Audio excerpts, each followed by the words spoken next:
You know, I can always count on my audience to keep me up to date on the latest bankruptcy filings. I don't think any of them get past me. It can actually get a little depressing sometimes, but I still appreciate it. This one in particular, I used to love this place. Chuck E. Cheese is a combination of pizza and arcade games. What else can you ask for as a kid? In 2019, 56% of their sales came from entertainment and merchandise, and the remaining 44% came from food and beverages. Which is good, because they prefer to sell the entertainment and merchandise because they have a higher profit margin. They say it's intended for families with children between the ages 2 and 12, especially for birthday parties. 16% of the revenue came from reserved birthday party packages. And the buildings are far bigger than your average pizza place. That's because they have seating for over 400 guests, in addition to about 75 games, rides, and attractions, including the Ticket Blaster. You go inside this windy area and try to catch all these tickets flying around. I don't remember seeing this one back in the day, but I have to admit that I would still not mind giving this one a try. Now, as someone who hasn't been there in probably more than 15 years now, I have to ask the question,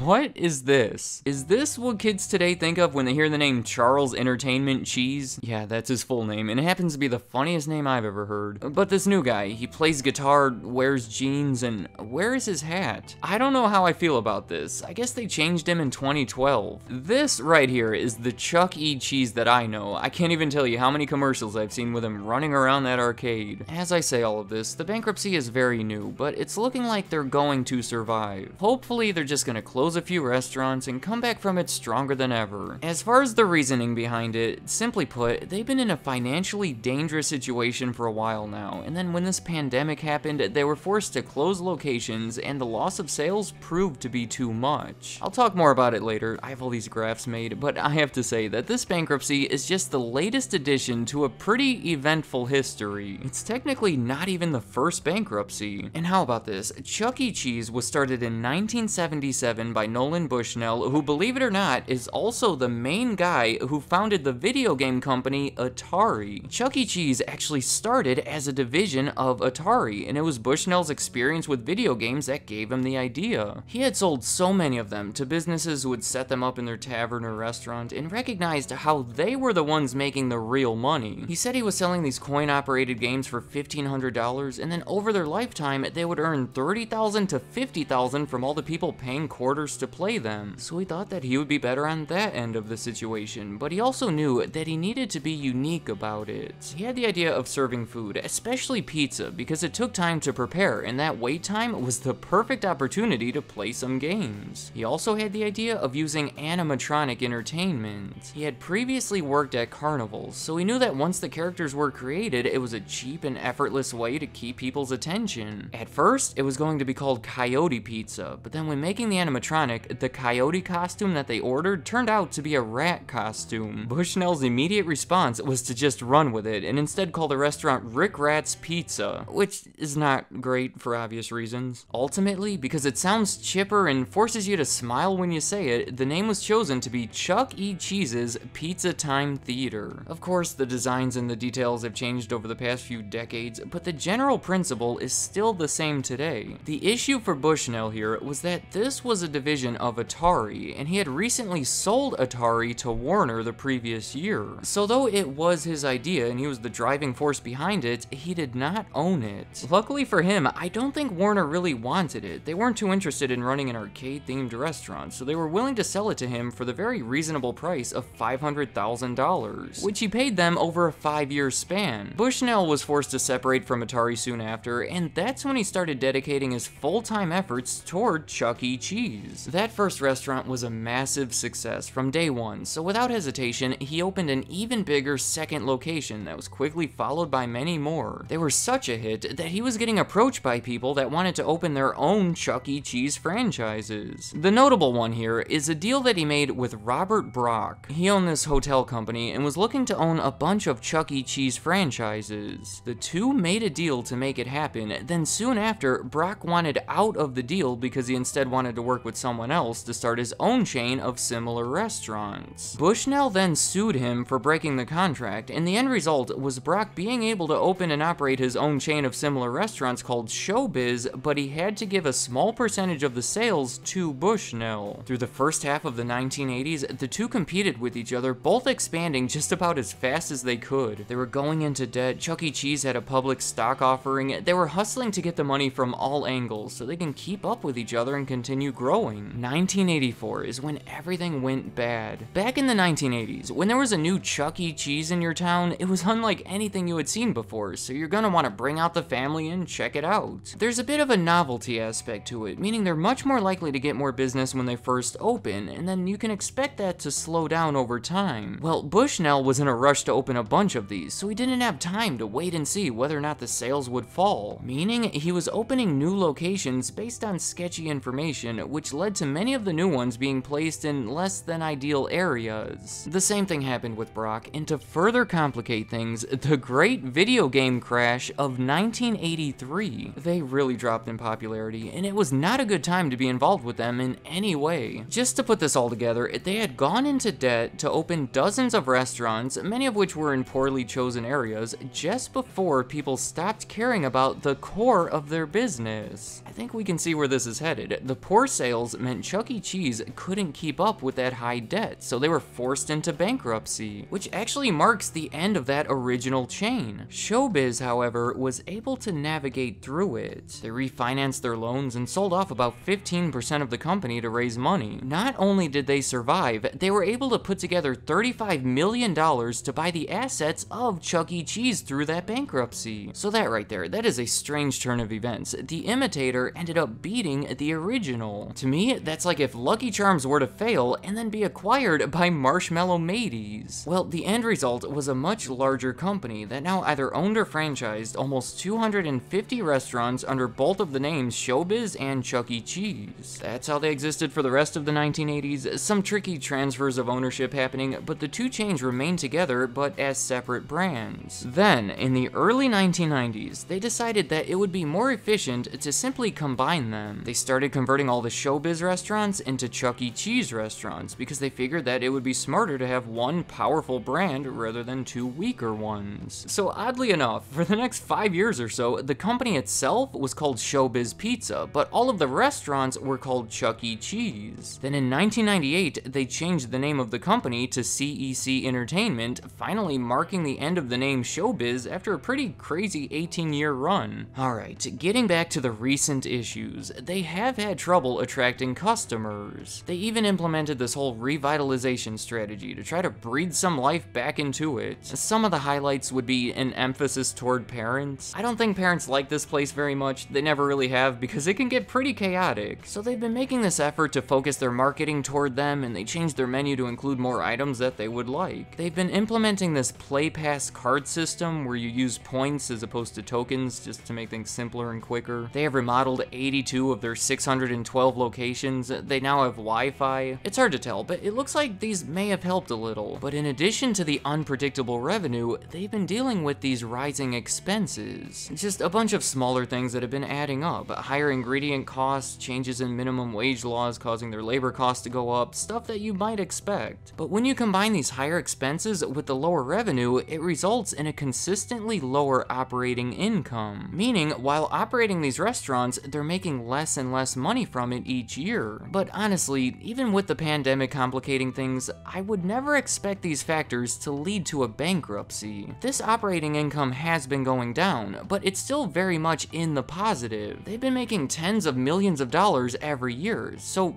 here's the real issue, and you might see where this is headed. I think you'll agree that in 2014, their total debt took a pretty major leap, practically tripling to over $1 billion. And that's because in 2014, Chuck E. Cheese was bought by a private equity firm called Apollo Global Management for the price of $950 million. And that same year, Chuck E. Cheese spent $113 million to acquire a smaller Arizona-based pizza chain called Peter Piper Pizza, which I think happens to be another really good name. After those deals, they were loaded loaded with debt, and over the last 5 years have not paid very much of it off. When you're making $50 million a year, that's really good, unless you have $1 billion in debt. You will never pay it off that way. You're kind of living on the edge at that point. And there's also one more layer to consider that's been making this situation even worse. Nothing of what I've said so far has accounted for interest. When you are $1 billion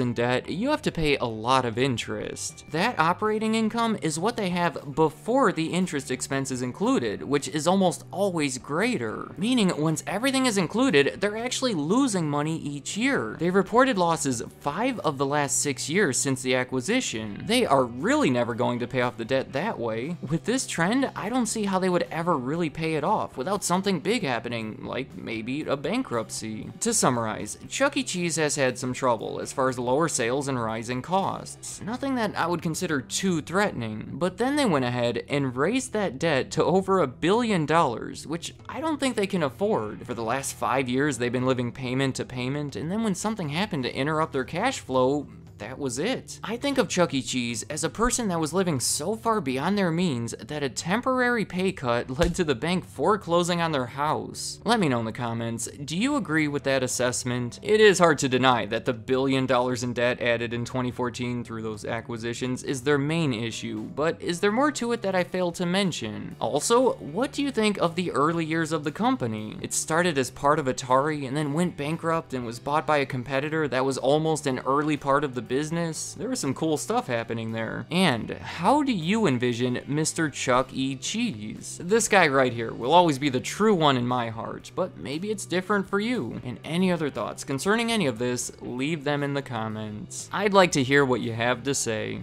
Thank you for watching.